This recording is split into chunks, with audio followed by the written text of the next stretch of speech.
said, like conspiracy stuff, like it's very much proven that like social media is made to like influence us to buy things. Like the Facts. main point of social media and the reason why it is so addicting today is because we are consumers, right? Like we use it, it's free, which is awesome, but it like because it's free, we're the ones being sold. Like that's what people will say. Cause Mm. it's like we literally the whole point of social media is to keep us on and hooked for as long as possible.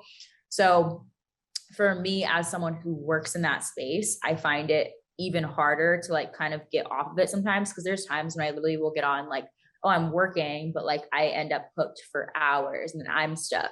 And then that makes me also question like, okay, well, what am I doing with my content, right? Like as a creator, what am I doing in that space? Yeah, Am I just you being walk a am I just very pushing forward that mission for corporations? You know what I mean? So it's like I have to ask myself that like really often. definitely, yeah.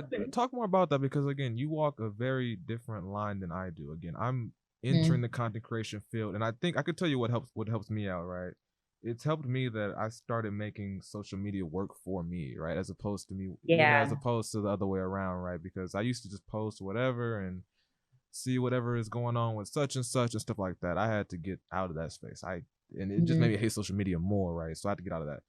Let me tell you what helped me, right? Besides cleaning up my timeline, because a cool thing I've heard is that your algorithm is a reflection of who you are, right? You know what I mean? So who you follow, what pops up on your YouTube feed, that's a direct correlation of who you follow and who you're aligning yourself with, like you said earlier, right? So Yeah. I had to unfollow a whole bunch of people. I had to stop I had to stop following the entertainment Twitter. You know what I mean? And I Yeah. started. If you go on my content, right, my Twitter right now, it's a bunch of financial advisors, just stuff like that, right, on Twitter. But yeah, I had to clean up my algorithm. I had to clean up my timeline because that's a reflection of me.